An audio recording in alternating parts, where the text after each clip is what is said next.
Everyone, welcome back to my channel. আজকের রেসিপিতে আমি তৈরি করে দেখাবো ম্যাঙ্গো পুডিং। এই রেসিপিটা যেমনই তৈরি করা সহজ, তেমনই কিন্তু বাচ্চা থেকে বড় এটা সবাই খুবই পছন্দ করে। আর এটা যেহেতু ম্যাঙ্গো সিজন চলছে, তাই তোমরাও কিন্তু ঘরে বসে খুব কম উপকরণ দিয়ে কম সময়ের মধ্যে এই রকম সুস্বাদু ম্যাঙ্গো পুডিং কিন্তু তৈরি করে নিতে পারো। তাহলে চলুন ভিডিওটা শুরু করা যাক। সবার প্রথমে আমি এখানে বেশ কয়েকটা পাকা আম নিয়ে নিয়েছি। এবারে আমগুলোকে আমি দুদিক থেকে এরকম স্লাইসলি কেটে নেব। এই আমটা যেহেতু একটু বেশি পেকে গেছে, দেখতেই পারছো, কিন্তু এরকম পাকা আম দিয়ে করলে কিন্তু এর স্বাদটা ভালো আসবে।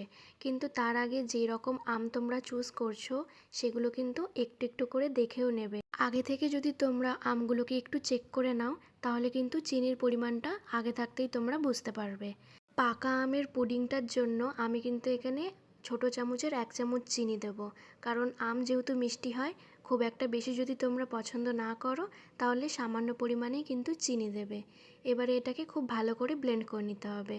অন্যদিকে আমি কড়াইতে বেশ কিছুটা দুধ নিয়ে নিয়েছি। এখানে দুধটা কিন্তু আমের পরিমাণ হিসাবে অ্যাড করে নিতে হবে। আমি এখানে যে কটা আম নিয়েছিলাম সেই পরিমাণ হিসাবে কিন্তু এখানে দুধটা দিয়ে দিয়েছি। এবারে দুধটা খুব ভালো করে ফুটিয়ে ঠান্ডা করে নেব। আর তারপরে অন্যদিকে একটা ছোট বাটিতে আমি এখানে কর্নফ্লাওয়ার নিয়ে নিয়েছি, আর তাতে সামান্য পরিমাণে দুধ অ্যাড করে একটা স্মুথ পেস্ট রেডি করে নেব। আমার ভিডিওগুলো যদি তোমাদের কাছেও ভালো লেগে থাকে, আমার চ্যানেলকে কিন্তু অবশ্যই সাবস্ক্রাইব করে পাশে থাকবেন, আর বেল আইকনটাকেও ক্লিক করে দেবেন। এতে করে আমার নতুন ভিডিওগুলো সরাসরি তোমাদের কাছে পৌঁছে যাবে। অন্যদিকে কিন্তু আমাদের দুধটাও ঠান্ডা হয়ে গেছে। এবারে যে আমের পাল্পটা তৈরি করেছিলাম, সেটা এর মধ্যে দিয়ে ভালো করে খুন্তি দিয়ে একটু নাড়াচাড়া করে নেব। এখানে কিন্তু আমের পাল্পটার সাথে দুধটা খুব ভালো করে মিশিয়ে নিতে হবে।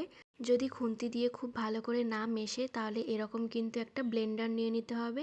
এবারে এটাকে খুব ভালো করে নাড়াচাড়া করে নিলেই দেখবে খুব ভালো করে এটা মিশে যাবে।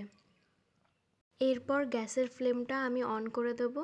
লো টু মিডিয়াম হিটে আমি এটাকে খুব ভালো করে নাড়াচাড়া করে নেব। ততক্ষণ নাড়াচাড়া করতে হবে যতক্ষণ না এর কনসিস্টেন্সিটা একটু ঘন হয়ে যায়। এরপর আমি এখানে ক্যারামেলটা তৈরি করে নেব। তার জন্য আমি এখানে 2 চামচ মতন চিনি আর 1 চামচ মতন জল নিয়ে নিয়েছি। এবারে হালকা একটু নাড়াচাড়া করে এটাকে ফুটতে দিলেই দেখবে এর কালারটা অটোমেটিকলি চেঞ্জ হয়ে যাবে। এটা যতক্ষণ না গোল্ডেন ব্রাউন কালার হয়ে আসছে, ততক্ষণ কিন্তু এটা করে নিতে হবে। এবারে আমরা অন্যদিকে একটা বাটি নিয়ে নিয়েছি, যেটার মধ্যে ম্যাঙ্গো পুডিংটা আমরা তৈরি করব। সেটার মধ্যে আমি কিছুটা সাদা তেল নিয়ে সেটা আবার জলের মধ্যে দিয়ে বাটিটাকে খুব ভালো করে ধুয়ে নিয়েছি।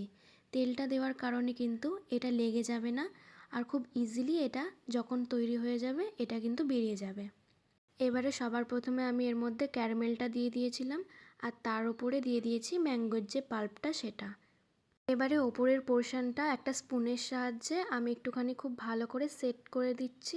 তারপরে ওপর থেকে ঢাকনা চাপা দিয়ে আমি এটা ফ্রিজে রেখে দেবো কয়েক ঘন্টার জন্য।